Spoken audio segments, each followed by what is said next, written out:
How would you feel if someone were to kick you out of your house, the house that you have built by yourself, the house that you have lived for your entire life?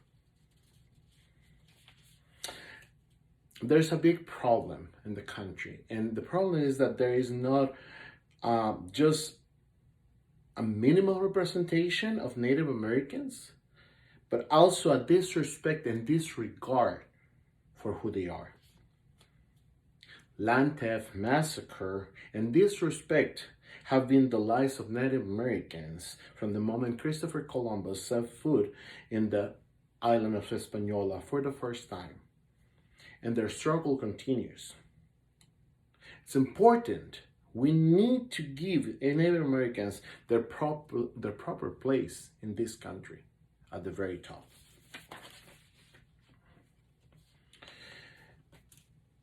Here are some facts. First, about 22% of our country's 5.2 million Native Americans live on tribal lands. And the living conditions on the reservations have been cited as comparable to third world countries. Second, the overall percentage of American Indians living below the federal poverty line is 28.2% according to the 2008 American Indian Census facts. And the amount of people that actually live in reservation is even greater, reaching 38% to 63%. Third, there are 90,000 homeless or underhoused Indian families. 30% of Indian housing is overcrowded, and less than 50% of it is connected to a public sewer. Lastly, 55% of American Indians rely on the Indian Health Service Act for medical care, according to the 2006 Indian Health Facts. However, this act only meets 60% of the health needs of Indian people. Now, these facts are taken from the nativepartnership.org website. You can check it out. Now, why is this important? It's important because when the majority of things around you tell you that you do not matter, you start believing. You start thinking that that's what you deserve. And from the very beginning, American Indians have been considered savages. The preacher Cotton Mather made the argument that the devil decoyed these miserable savages to New England in hopes that the gospel of the Lord Jesus Christ would never come here to destroy or disturb his absolute empire over them. This is taken from the book Native Americans, Cultural Diversity, Health Issues and Challenges, page 3. Now, this kind of demonization has followed Native Americans across generations and persists today. Today, it takes the form of disrespect. It takes the form of trivialization of the way that Native Americans live. Take, for example, the posture of the governor of South Dakota, Governor Nunn of South Dakota. She formally filed a lawsuit against the Biden administration for not allowing fireworks to be displayed in Mount Rushmore for 4th of July celebrations. And this is taken actually from the website of the South Dakota government. Mount Rushmore was once called Dwencasila Shakpe Paha, which means Hill of the Six Grandfathers. This was sacred land to the Lakota people. There is an article in National Geographic that tells us a little bit of the story of this hill. This hill was a place where ancestors lived. It's a sacred part. It's a sacred land to Native American people, especially to the Lakota people. Now, what message does it send that our elected government takes the history of our people, the history of our ancestors so lightly.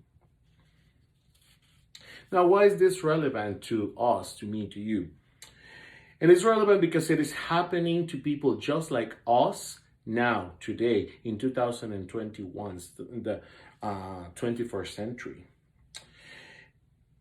Only because the color of the skin is different, only because their beliefs are different, but mainly because they are the rightful owners of this land. In an era where we are starting to realize that we are interconnected as human beings, the suffering of one group of people is the suffering of us all.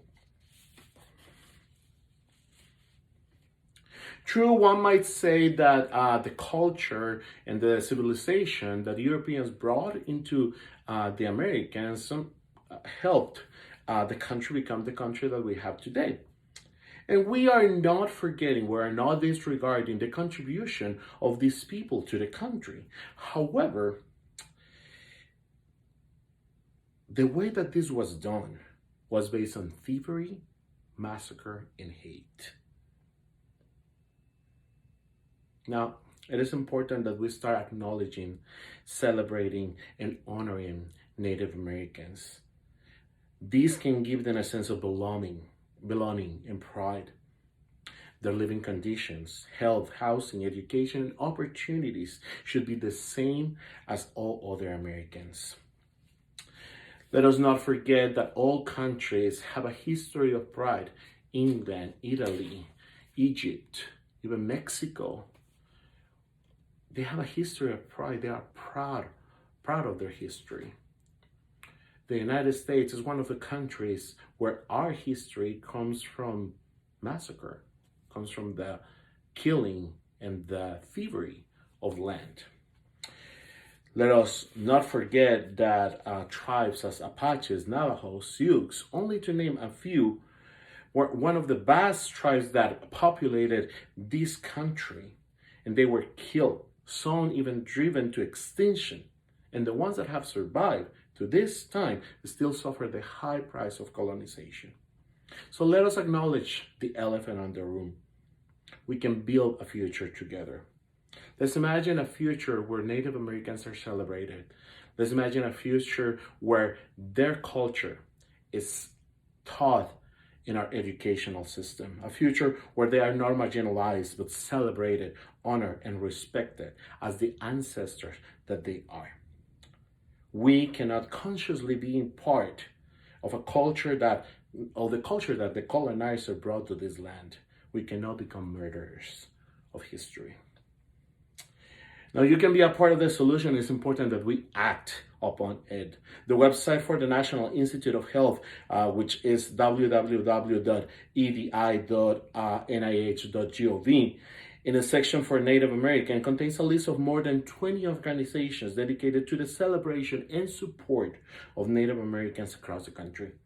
Donate, participate, get involved, and learn about their heritage, and start making it our heritage. It is time to give Native Americans their house back.